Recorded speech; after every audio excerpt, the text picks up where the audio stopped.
ধুলাই পড়ে মূর্তির নামে ভাস্কর্যের নামে মূর্তি স্থাপনের প্রতিবাদে তৌহিদি জনতা ঐক্য পরিষদ আয়োজিত আজকে এই গণসমাবেশে সভাপতির বক্তব্য রাখবেন এদেশের কোটি কোটি তরুণ এবং যুব সমাজের অহংকার ইসলামী আন্দোলন বাংলাদেশের সিনিয়র নায়েব আমির রাজপথের লড়াকু সৈনিক সংগ্রামী জননেতা হযরত মাওলানা মুফতি সৈয়দ মোহাম্মদ ফয়জুল করিম শাইখা চরমনাই বক্তব্য রাখবেন।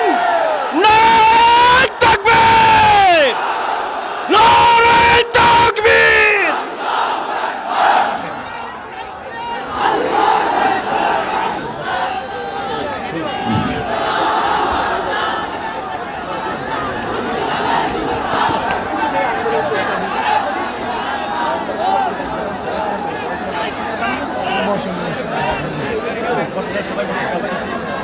نحمد ونصلي على رسوله الكريم أما بعد فأعوذ بالله من الشيطان الرجيم بسم الله الرحمن الرحيم إن الدين عند الله الإسلام درشب اللهم صل على سيدنا ونبينا وشفيعنا وحبيبنا مولانا محمد صلى الله عليه وعلى آله وأصحابه وبارك وسلم আজকে মজলিসের ওলামায়ে কেরাম সর্বস্তরের তৌহিদি জনতা আমরা এখানে কেন এসেছি?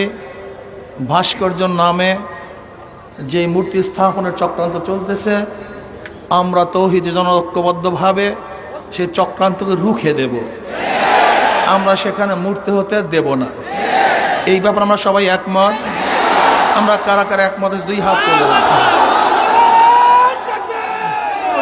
প্রশাসনকে বলবো আপনারা দেখেন এটা একটা সমর্থন, এটা একটা সমর্থন। আমরা কেউ ওখানে মূর্তি হতে দেব না। হাত নামাই দেখেন, যদি মাস পিপুলের ভোট অনুযায়ী সরকার গঠন হতে পারে তা মাস পিপুলের রায় অনুযায়ী সিদ্ধান্ত কেন হবে না? মাস পিপুল রায় দিয়েছে ওখানে মূর্তি হবে না।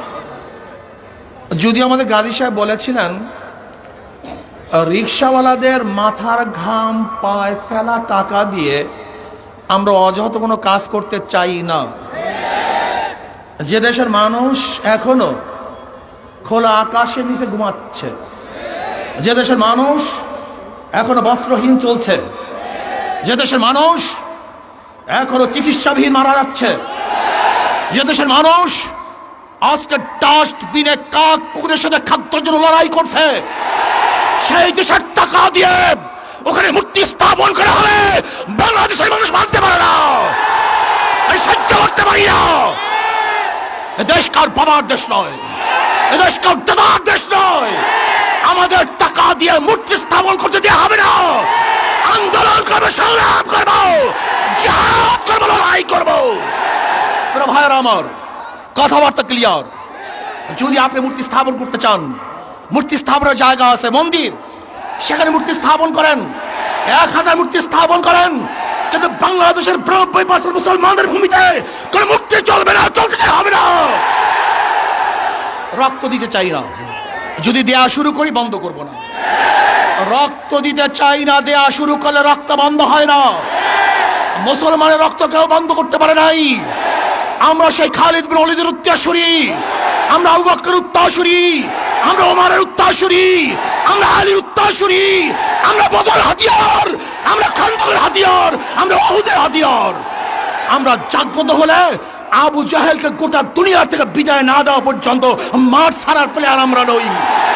তারা ভাইয়েরা আমার, কথাবার্তা ক্লিয়ার। আমি প্রশাসনকে অনুরোধ করব, রক্ত দিতে চাই না, মারামারি করতে চাই না, বিচ্ছেদ করতে চাই না, বিভেদ করতে চাই না। শুধু চাই শেখ সাহেবের রুহের মাগফিরাতের জন্য এমন এক ব্যবস্থা করা হোক, সুন্দর একটা কাজ করা হোক, কিয়ামত পর্যন্ত মানুষ তার জন্য দোয়া করবে। কিন্তু আমরা রাশিয়ার লেনিনের 72 ফুট মূর্তি যদি ক্যারিং দিয়ে তুলে সাগরে নিক্ষেপ করতে পারে, তাহলে আমি মনে করি শেখ সাহেবের এই মূর্তিকেও আজকে হোক কালকে হোক উঠিয়ে সেটা এই বুড়িগঙ্গা নিক্ষেপ করবে। তখন লজ্জিত হবেন, অপমানিত হবেন। আমরা শেখ সাহেবকে আহ্বান করতে চাই না, তাকে লজ্জিত করতে চাই না। তার মাথার মধ্যে পাখিতে কাকে পায়খানা করবে তা আমরা দেখতে চাই না। কোন জায়গায় মূর্তি স্থাপন করতে চান? দুই পাশে মসজিদ, ডানেও মসজিদ, বামেও মসজিদ। যেখানে আল্লাহু আকবার ধ্বনি হবে, যেখানে আশহাদু আল্লা ইলাহা ইল্লাল্লাহ পড়া হবে, সেখানে নেমেই মূর্তি দেখবে, এটা আমরা দেখতে চাই না। স্পষ্ট কথা, ঢাকা শহরে ধুলাই পড়ে কার ভাস্কর্যের নামে মূর্তি স্থাপন করতে দেয়া হবে না। যদি লড়াই করতে হয়, লড়াইতে সবাই রাজি আছেন ইনশাআল্লাহ? কে কে আছেন? নারায়ে তাকবীর, নারায়ে তাকবীর। তোরা ভাই